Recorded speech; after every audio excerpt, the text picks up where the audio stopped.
Okay, so we've got a couple things to cover today. I know you guys have been learning about operant classical conditioning, reinforcement, whether it's positive or negative or all that jazz. So we're going to go over that again, and we're going to start at the very basic definitions because I know they can be a little confusing sometimes. So the first basic definition we have is reinforcement. Now, a reinforcement is anything that increases the target behavior. Keep that in mind for later. Now, a punishment is anything that decreases a behavior. Okay? So reinforcement increases, punishment decreases. Simple enough, right? For now. Now let's add in other terms. We have positive. Positive means we're adding something to the situation. And then we have negative, which means we're taking something away.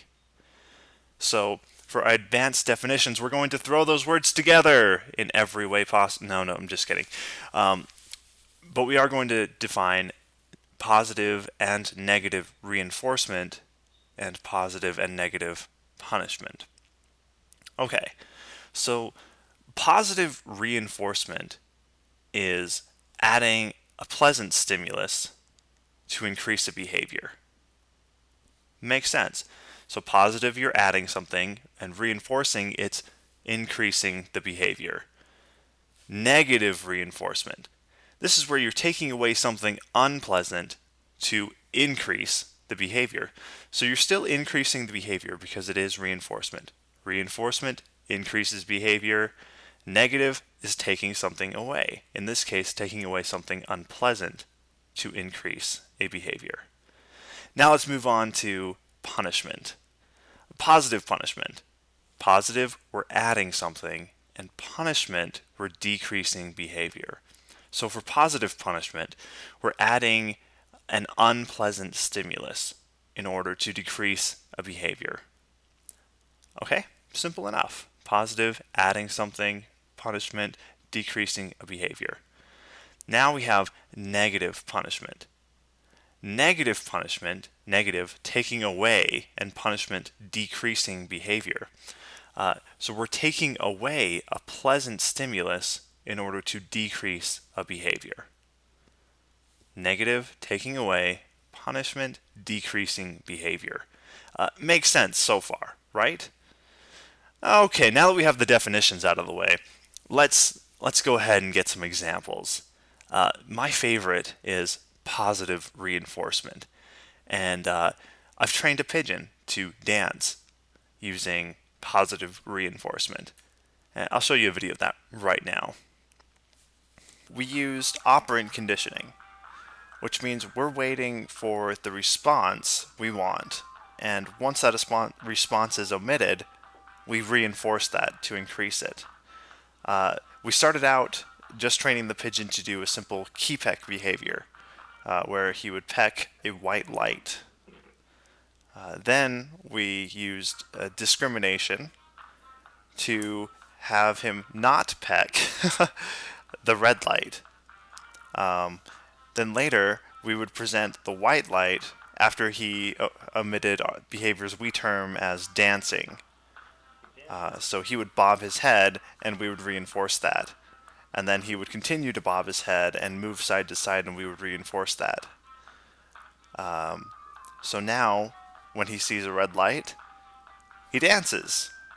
And he dances until he sees a white light, which he then pecks and receives food.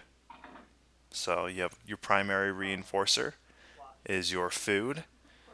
Your secondary reinforcer is the white light, which he is associated with food.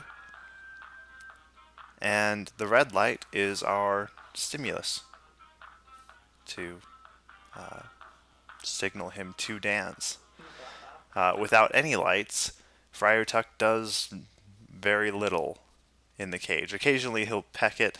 He'll peck at where the light would be.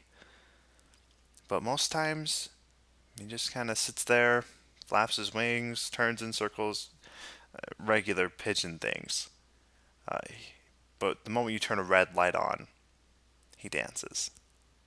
Okay, Another way, or another subject you can use positive reinforcement on, not just pigeons, but people. Check out this clip from a popular TV series called The Big Bang Theory. Fine, whatever. Are you finished? Well, thank you. How thoughtful. Would you like a chocolate? Yeah, sure. Thanks. Oh, sorry, Sheldon. I almost sat in your spot. Did you? I didn't notice. Have a chocolate. Thank you.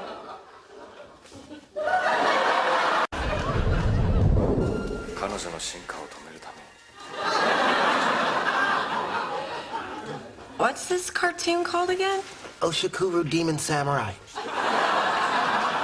And it's not a cartoon, it's anime. Anime. You know, I knew a girl in high school named Anime. Anna Mae Fletcher. She was born with one nostril. Then she had this bad nose job and basically wound up with three.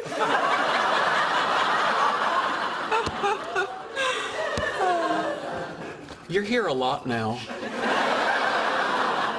Oh, am I talking too much? I'm sorry. Zip. Thank you. Chocolate? Yes, please.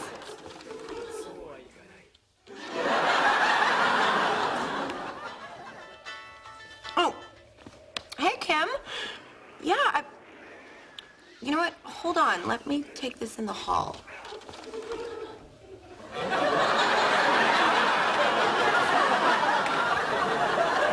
You'll never guess who they got to replace you with work. Okay. I know what you're doing. Really? Yes. You're using chocolates as positive reinforcement for what you consider correct behavior. Very good. Chocolate? No, I don't want All right, now there were numerous examples of positive reinforcement, specifically through the next two terms we're going to go over. Operant conditioning. Now there are two types of conditioning that are widely studied, and that's operant and classical or respondent conditioning. Operant conditioning, the subject emits the behavior first and then is reinforced after that behavior has been omitted. With classical conditioning or respondent conditioning, it's more along the lines of Pavlov's dog, where you present a stimulus that has been associated with something good, and then a target behavior happens. In Pavlov's case, you ring a bell or hit a tuning fork, and the dog has associated that tuning fork or that bell with food and begins to salivate, which is the target behavior. Okay, let's look at one of the more difficult situations to define. One of the more confusing, I should say. In this situation, we have a parent and a child in a store. Okay, not just any store, but a store that happens to have an aisle for toys. And while passing by the aisle, the child sees a toy that they want, and he says to his mother in this situation, he says, "Mom, can I please have the toy?" And the mother says, "No, you can't have the toy." And they continue shopping. The child continues to nag, "Mom, I want the toy. Mom, please give me the toy. Please, please, Mom, give me the toy. Please, please." And finally, the mother gives in and gives the child the toy. Now, two things are happening here. The child is being positively reinforced for nagging, and the parent, the mother, is being negatively reinforced for submitting to the child. So let's break this down a little bit, because a lot of parents will say, "Oh, I shouldn't negatively reinforce my child." Well, that's actually positive reinforcement, and here's why. So the child is nagging and nagging and nagging, and the parent, to stop the nagging, the parent gives the child a toy. So you have the behavior, nagging, followed by the addition, positive, of a pleasant stimulus, the toy. So with the addition of a pleasant stimulus following a behavior, that's positive reinforcement. Now, for the parent, the nagging is an unpleasant stimulus. You know, the child, please, mom, please give me the toy, please, please.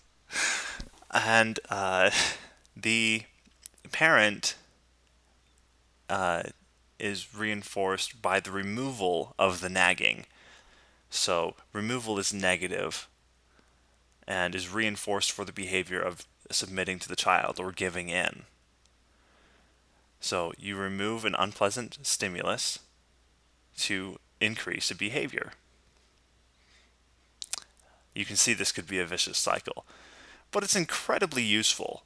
And you can see that reinforcement can be used on people as well as pigeons, and it happens every day. And it's just one more way of describing why we do the things we do.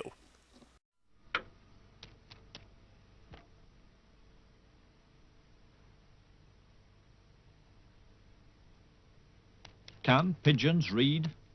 This one gives every indication, because he's been taught to distinguish between two words and to behave appropriately. He's learned his different response to each sign by being rewarded with food. So the bird isn't acting independently. Its behavior is shaped by controlling its environment. Over and out.